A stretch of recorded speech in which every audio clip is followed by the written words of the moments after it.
नमस्कार, मैं विद्याशंकर तिवारी हूं इंडिया न्यूज के डिजिटल चैनल इन खबर के लिए। प्रियंका में इंदिरा दिखती हैं, लेकिन लॉन्च होकर के भी, राजनीति में आकर के भी प्रियंका चुप क्यों है? उनकी खामोशी को लेकर के तरह तरह के कयास लगाए जा रहे हैं। क्या है वो कारण, मैं आपको बताऊंगा। पहला कारण, जिसके बारे में उन्होंने खुद ही इशारा किया।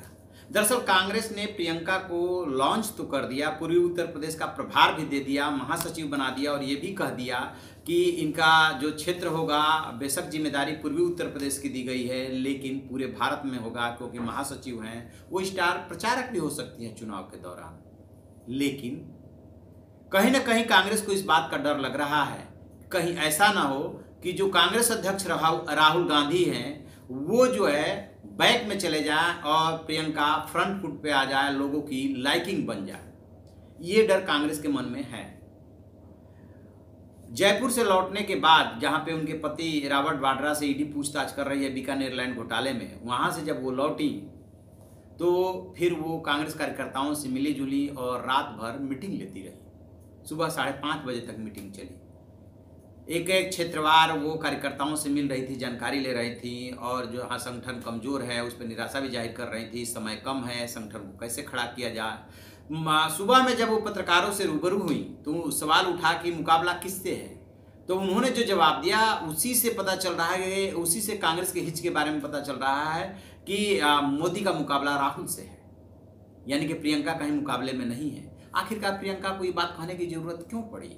इसीलिए, और उनकी राजनीति में देरी से आने का यही सबसे बड़ा कारण है, क्योंकि कहीं ना कहीं गांधी परिवार को ये फीलिंग है, ये रियलाइजेशन है कि प्रियंका गांधी के आने के साथ ही जो उनके हाव भाव, बोल चाल, तरीका है जो इंदिरा गांधी से मिलता जुलता है, वो जो है राहुल गांधी को पीछे धकेल सकता है। राहुल गांधी प्रियंका के सामने फीके पड़ सकते हैं। इस वजह से कहीं ना कहीं प्रियंका अपने को समेटे हुए हैं और सिर्फ 42 सीटों पे कंसंट्रेट करना चाहती हैं।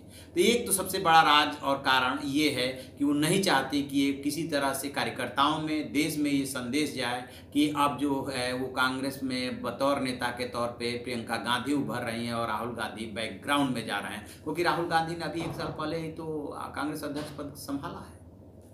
दूसरा जो बड़ा कारण है वो ये है कि जो उनके पति हैं रॉबर्ट वाड्रा, वो डिफरेंट लैंड स्कैम में, उसके बाद लंदन में प्रॉपर्टी के मामले में फंसे हुए हैं, जिसकी जांच सीबीआई और ईडी कर रही है।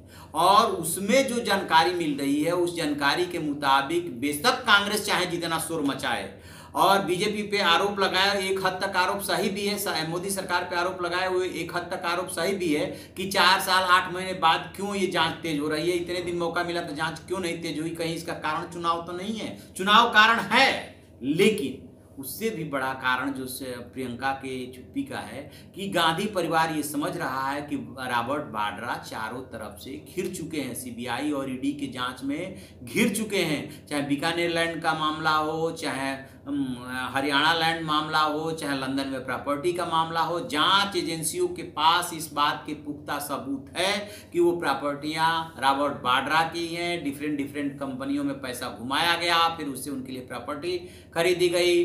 बीकानेर लैंड मामला तो खैर सरकारी जमीन के धोखाधड़ी का एक तरफ बन रहा है, दूसरी तरफ पैसा जिस तरह से सेल कंपनी में लगा करके भूषण स्टील कर्ज देती है, उस कर्ज से वो 5.25 करोड़ में जमीन खरीद ली जाती है। जो जमीन 79 लाख में खरीदी जाती है, वो अचानक 5.25 करोड़ की हो जाती है। गोलमाल है। ये बात गांधी परिवार को भी इस बात की फीलिंग हो चुकी है और एजेंसियों के हाथ रॉबर्ट वाड्रा के काफी नजदीक तक पहुंच चुके हैं। तो प्रियंका शायद तेल और तेल का धार देख रही हैं कि पहले ये मामला जांच एजेंसियां पूछताछ कर ले, ये मामला हद तक पहुंच जाए, या जांच एजेंसियां कोर्ट में जो है चार्जशीट दाखिल कर दे, ताकि उसके बाद उनके हाथ में बहुत कुछ नहीं रह जाएगा। तो इन दो चीजों की वजह से प्रियंका खामोश है। एक भाई के कहीं पीछे हो जाने का डर है और दूसरी तरफ पति रॉबर्ट वाड्रा का फंसा होना। तो ये है उनकी खामोशी का राज। आप ऐसी खबरों के लिए देखते रहिए हमारा डिजिटल चैनल इन खबर। उसे लाइक कीजिए, शेयर कीजिए और कमेंट बॉक्स में जा करके कमेंट जरूर लिखें। Thank you.